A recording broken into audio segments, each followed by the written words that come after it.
In this lecture, I will teach you how to split data in multiple columns. Sometimes we need to split data in multiple columns. Like we need to, here we are seeing that then there are the names of different people. So we need to separate the names in first and last name. So here we need to separate it.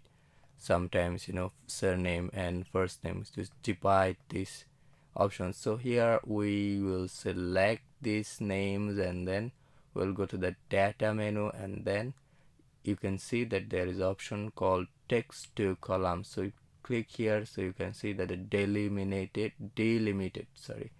So here you click next option. So here I will choose the space option. So after clicking the space, you can see that the names has been separated in two columns, and in the first name and surname.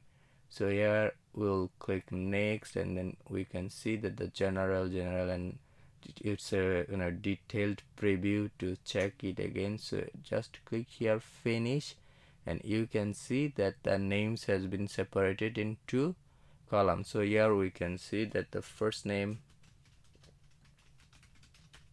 are here, the surname.